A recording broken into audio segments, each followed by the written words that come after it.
My name is Etheawin Carroll. Let me tell you my life story.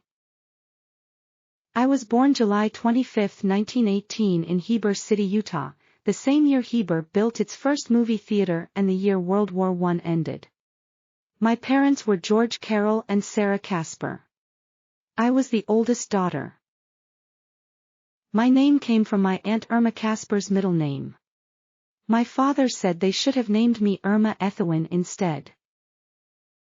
My family didn't have much money, but we didn't need it. We were happy and fulfilled. This is my older brother Casper and I as young children. I was very close to my siblings.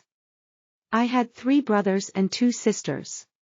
They are Casper, Elizabeth, James, Jean and John. This photo was taken at my mother's funeral. We grew up working hard on the farm. This was our barn in Heber.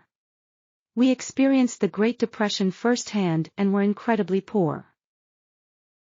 In 1936 we moved. Our home was on the lot where the Indian Peace Treaty is currently located. The house was moved to a lot at 153 South and 400 East. It was literally moved or rolled on big logs to the new location. This move made us members of the Heber 3rd Ward. At first I felt very sad to be leaving my childhood surroundings, friends, neighbors and our Heber 1st Ward membership. At the time the move seemed like a big new adjustment to make, but after I began to attend the 3rd Ward, my family and I were welcomed very kindly. I graduated from Wasatch High School. We were the Wasps. I loved growing up in Heber Valley. I lived in Heber most of my life. The mountains are beautiful. After high school, I took a nanny job with the Muir family in Lake Creek. I would live there for weeks at a time and was very homesick. In the fall my father rounded up his cattle and brought them home from the summer range. I was so happy when he stopped to see me. The Deer Creek Dam was a big project outside of town that brought many men into town. They worked for the FDR's CCC. Farrell G. Spencer was camped with the CCC's south of town. He went by Spence. He would sneak out of the camp by crawling under the fence and walk to my house for a date. We became engaged February 1938. We married the 12th of November 1938 in the county courthouse in Salt Lake City. I was the first of my siblings to marry. My sister Elizabeth also married a man working for the CCC named Robert Reese. We had no transportation, so we rode to Salt Lake with Storm McDonald, who Spence worked for at a car dealer. He was kind and thoughtful enough to let us drive one of his cars home. Spence didn't know too much about driving or Salt Lake, but we made it home. Spence made me a bracelet. I treasured this my entire life and would always wear it. This bracelet was part of me. I liked wearing pretty, simple dresses. I was 5 feet 3 inches tall. Here is a photo at my parents' farm. Our first home was renting 2 rooms in the home of Clarence Olson and sharing a bath with them. I was happy when I became a mother. Gordon was born and here is his 4-month-old picture. We had 3 children. Gordon was our only son. We had 2 daughters. Carolyn was born in 1941, and Gay was born in 1943. In 1941, Spence built us a house on 405 East and 200 South. It was about 22 feet by 30 feet. This home stayed in the family the rest of our lives. Later our son Gordon lived in it. We mostly lived in Heber during our lives, but we did go to Tacoma, Washington for about a year with Melvin Moulton. I made some good friends. World War II came. Spence had to leave for a time. He was stationed in the Pacific. He worked for the Navy in Guam building runways for airplanes. He did not fight. We prayed for him while he was gone. We were saddened when we heard of my brother-in-law's death. Oren Spencer died at war in Nettuno, Italy. After the war, I got involved with the American Legion. I was a hostess at some events. I would sell red poppies the Saturdays before Memorial Day.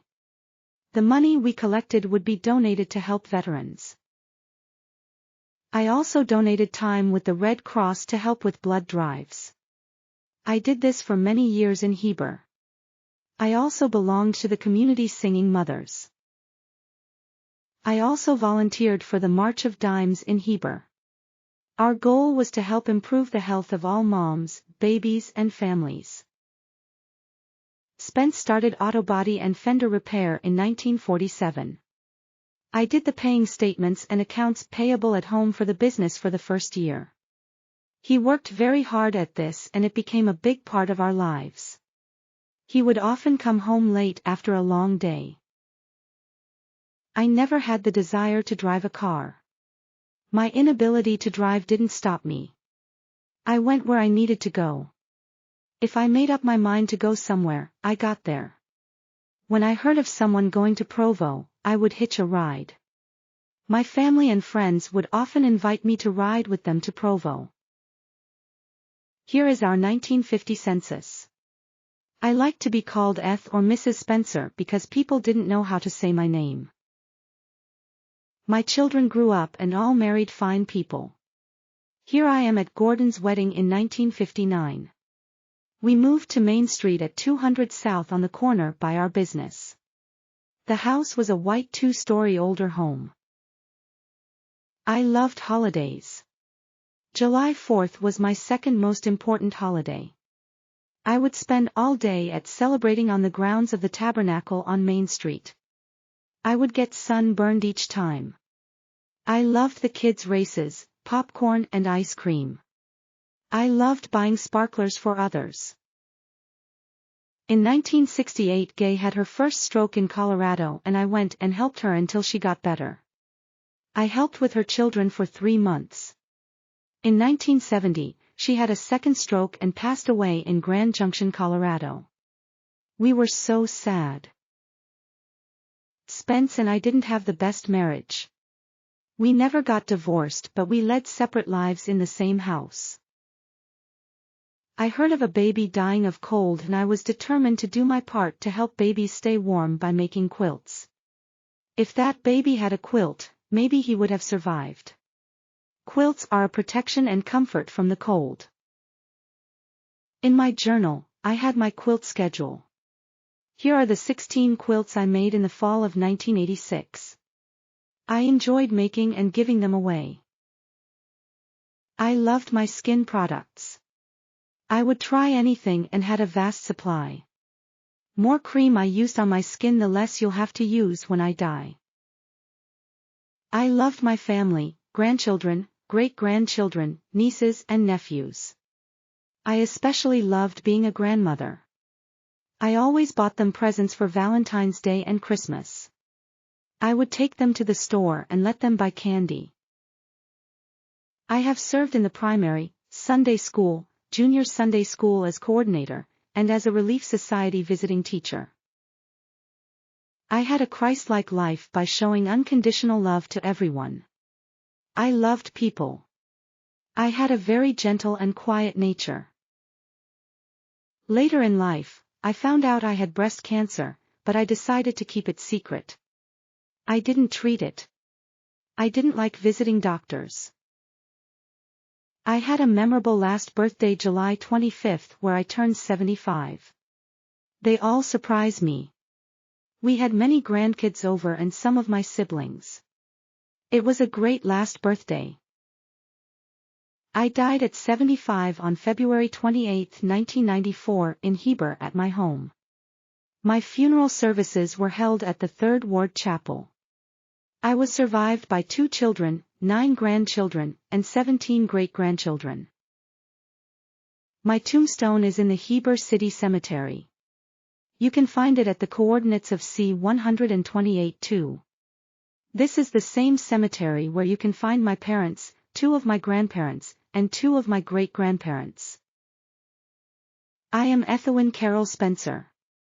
I raised 3 children and loved spoiling my grandchildren. I loved volunteering for the community and making quilts for babies. Thank you for listening to my story.